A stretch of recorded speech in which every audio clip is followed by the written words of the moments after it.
So, what's up sa inyo mga ate kuya? Ako nga pala si Kuya Len at nagbabalik na naman tayo dito sa Arise Crossover.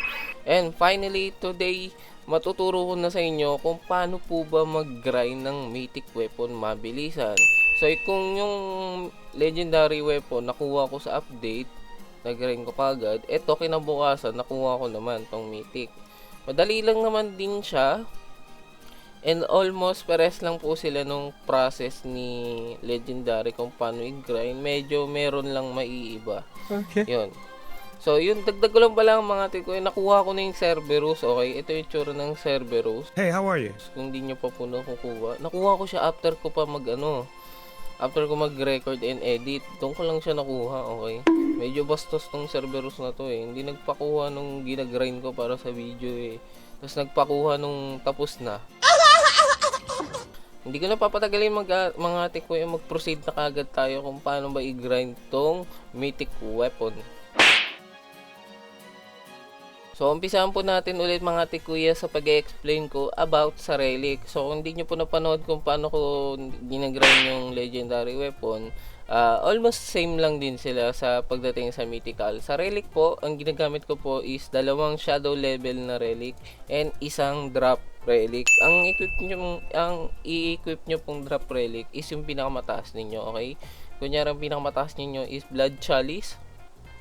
Blood Chalice po is nakukuha sa 50th floor. Okay? Kay Magma po yan dinadrop niya. Tapos etong Snow Crown and Echo Shard, yan po yung dalawa ninyong shadow level na gagamitin. Kung wala pa po kayong Crown of Snow, sa Winter Raid, kay Snow Monarch po nakukuha, and yung Echo Shard is sa Paisil Island po nakukuha. Okay? So yan po yung ginagamit ko pagdating sa relic. Pares lang po sa legendary. At least makakuha po kayo ng S rank or A rank, pwede na po yun. Pero mas maganda kung ma-S rank nyo kasi medyo dikit yung stats niya pagdating sa SS rank. Okay? So, next naman mga tit kuya is yung player stats. Okay, ganun pa rin po yung player stats natin. Wala po tayong binago. Shadow power pa rin dapat yung pinakamalakas ninyo. Susunod is yung shadow agility. And meron po kayong decent na shadow reach. Siguro mga 40, 50, 20 nga pwede na eh.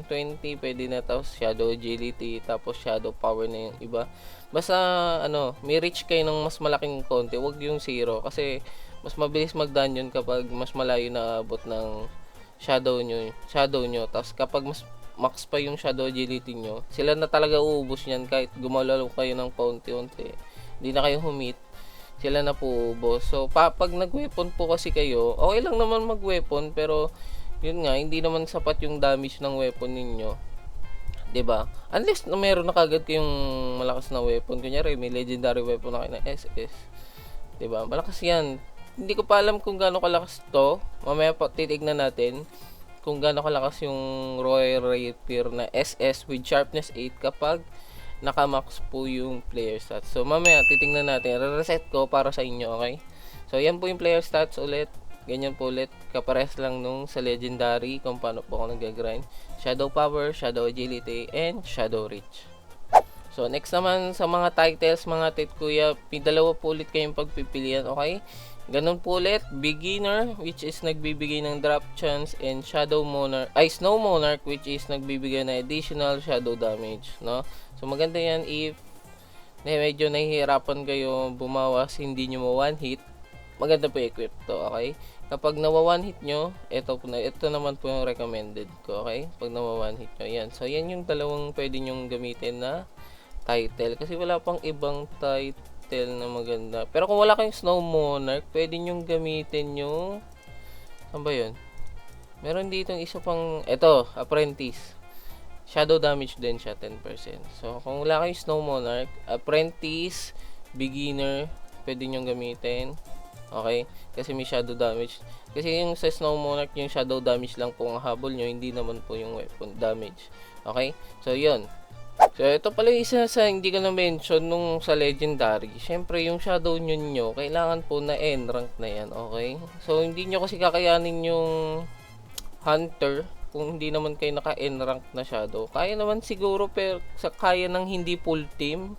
Siguro kung may kayo, 6 or 5. Kaya naman, pero matatagalan ho kayo, okay?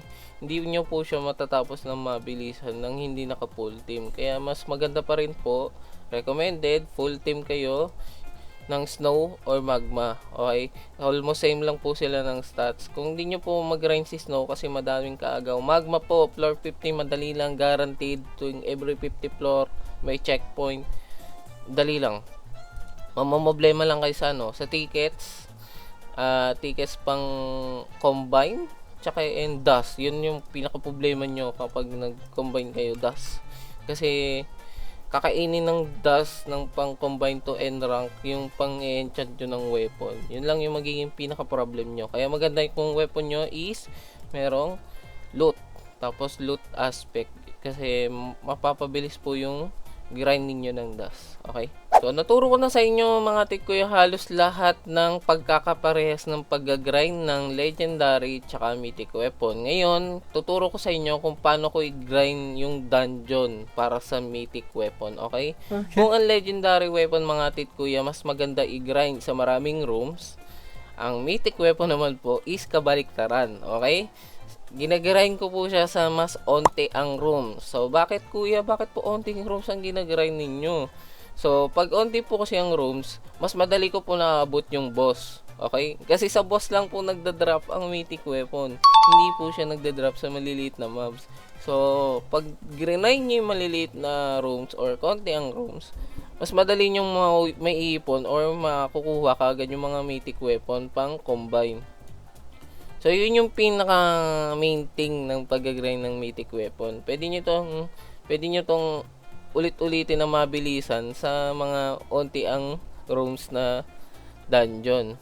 So, ano nga ba ang mga dungeon na may konting rooms, kuya? Ano po ba yung mga dungeon na marerecommend nyo pwede namin grindan? So, unang-una, ito, solo leveling. Solo leveling city. Umaabot siya ng 5 to 6 rooms. So, 5 to 6 rooms yung pagkakaalam ko, okay? Solo leveling. Then, sunod is yung sa dragon. Yan, konti lang talaga yan. Umaabot lang yan ng 4 to 5. Ang dragon sa pagkakaalam ko. Then, yung grass, konti lang din. Minsan, umaabot lang siya ng 6 to 7. Grass, 6 to 7. Then, yung lucky. Almost same. Yung lucky tsaka dragon, almost same sila. Umaabot ng 45 rooms. 4 to 5 rooms. So, ilang dungeon yan? 1, 2, 3, 4. So, 4 yun. So, 4 na dungeon yung dapat abangan ninyo. Meron pa bang mas konti dito? Yung Bram kasi umabot ng 7 to 8, 7 to 8. Pwede naman yung Bram kung mabilis kayo, kung mataas yung ano ninyo, yung stats ninyo sa Shadow, Agility, tsaka sa Reach. Meron kasing mga dungeon mga titkuya na malalawak. Katulad nung sa Dragon, malawak konti yung ano niya, yung pinaka dungeon map niya. So kung hindi abot kagad ng ano niyo, ng shadow niyo, medyo matagal. Yung magaganda talagang maliliit, etong solo, etong lucky, tsaka yung grass. Masisikip. Ay yung Kindama, yung dark tunnel hindi yung dark dungeon na version. Kahit madaming dungeon yan, maganda po yung dark tunnel version nito kasi dikit-dikit po lahat ng mobs. Yung kay Turbo Granny na map, kapag yon maganda rin yun kasi dikit-dikit po lahat ng mobs. So kung malakas naman yung shadow nyo, mawawanit nyo lahat yun. Tapos madali lang din, di ba? So pagdating sa mga dungeon mga titkuya, E-rank tsaka D-rank pa rin okay? Kapag E-rank, gumagamit po ako ng adept, beginner, para sa drop chance. Kapag D-rank, nag-i-snow monarch ako. So, pag D-rank, pwede kayo gumamit ang apprentice pag wala kayong snow monarch. Ganun pa rin, di ba? Halos parehas lang dun sa pag-grind ng legendary. Ang pinagkaiba lang po, sa konting rooms ko po siya ginagamit, okay? Sa mas onting rooms, maganda gamitin to. So, ito mga titkuya, ito yung sinasabi ko sa inyo kapag sa dragon, maganda gamitan ng rune. Pero S-rank kasi to, pag S-rank or matataas yung rank na may less room or konti lang yung room, wag nyo nalagyan ng rune, okay? Hindi ko rin kaya to kaya hindi ko lalagyan ng rune. Ipa-farm ko na lang to kasi double dungeon to. Pero kung E or D rank to, pwede natin lagyan ng hunter rune. Kung C rank, pwedeng hunter rune, tapos etong down, itong rank down, pwede natin gawin. Para hindi sayang sa oras. Pag C rank kasi malaki din talbog ng HP eh. So pag ganito, kapag mataas rank, i-farm nyo na lang. So kung may nakapansin sa inyo mga titkuya, hindi ko po nire-recommend ang paggamit ng mga rune na room rune or more room rune. So hindi ko to ni-recommend ng legendary pang dagdag ng room kasi may bayad po silang tickets, okay?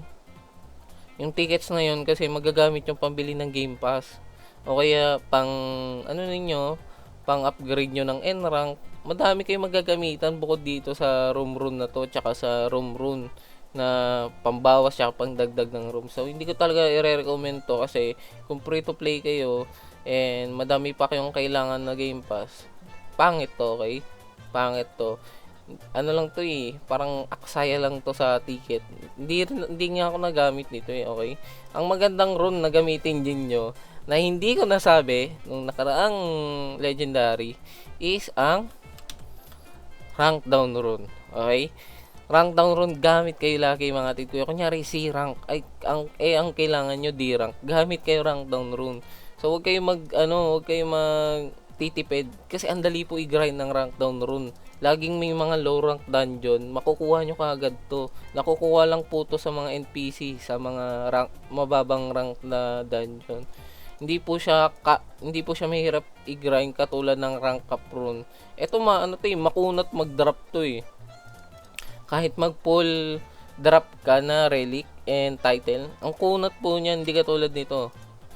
Itong rank down rune. So, gamit kayo Ito yung mga re-recommend ko maggamitin ninyo kasi gumagamit po ako niyan. Hindi po to. Okay, huwag kayo gagamit na itong mga room rune. Hindi ko mare-recommend yan kasi aksaya lang yan sa ticket. Hindi rin po ako nabili niyan kasi nga aksaya sa ticket. So, yun. So, lastly mga ate kuya, yung ano pa rin naman, syempre, potion. Ganun pa rin. Kailangan nyo pa rin ng potion kapag mag-grind ng mythic katulad sa legendary. Mahalaga po ang drop potion kasi mas tumataas po yung chance na mag-drop yung mythic kahit low rank yung dungeon, okay? Yan din po yung ginagamit ko kapag nag-grind ng mythic. Lagi ako may drop potion. So, kung sa legendary kailangan nyo ng drop potion para mas mataas yung chance ng pagbaksak, ganito rin po sa mythic. Drop potion din po ang ginagamit ko sa mga low rank dungeon. Actually, yung drop potion, mas okay nga yung paggastusan kaysa po sa room runes, okay? Kaysa dun sa mga rune rooms na yun. Mas okay yung paggastusan ang drop potion. Kasi sa isang drop potion na 40 ticket, makakailang dungeon ka na po, di ba? 10 minutes yan. So, masusulit mo yan lalo na kapag low rank. Kaya, eto na lang bilhin nyo kaysa dun sa runes na nabibili dito sa guild hall. Yung mga room runes, yun na lang. Yung drop potion na lang mare-recommend ko sa inyo. Mas okay po yan and mas sulit, okay? Mas sulit kasi yung mga room runes na yon isang beses nyo lang magagamit, while yung drop potion is meron kayong 10 minutes counter and pwede nyo ulit-ulitin yung dungeon para mas madami po yung makuha ninyo. So mga ate kuya, ganun po ako mag-grind ng mythic weapons. Nakita nyo naman, halos parehas lang po siya sa legendary. Ang pinagkaiba lang po is sa mga low rooms or sa mga less rooms lang po ako nag-grind ng mythic weapon. Ganun pa rin naman yung idea, low rank tapos onting rooms lang, okay? Alas parehas lang din siya talaga sa legendary. Yun lang talaga yung pinagkaiba nila. So I hope na may natutunan naman kayo kung paano gawin to and sana ma-apply ninyo kahit papano kasi kung meron man kayo makitang mas magandang way pag-grind, yun po yung gamitin niyo. Kasi itong pag-grind ko ng mythic weapon, ito po yung best and effective para sa akin. Madami po kasi akong nasa-save na time kapag ginagawa to.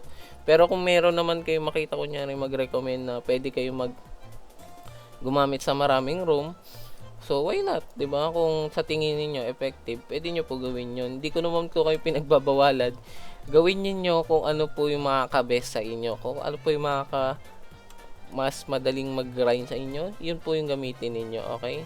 So, gusto ko lang tumulong and gumawa ng video para sa mga solo grinder na katulad ko. Ayan, so ito yung magandang way para mag-grind sa inyo. So mga tit kuya, hanggang dito na lang po ako. I hope na may natutunan kayo sa mga tinuro ko kahit papano. I-apply nyo lang yung mga pwede ninyong i-apply or mga nagustuhan ninyo. Okay? Pwede pa rin kayo gumamit ng ibang technique kung paano mag-grind, hindi lang po yung akin. Okay? So, wala pong gatekeeping doon. Pwede po any technique basta mas makakabuti sa inyo.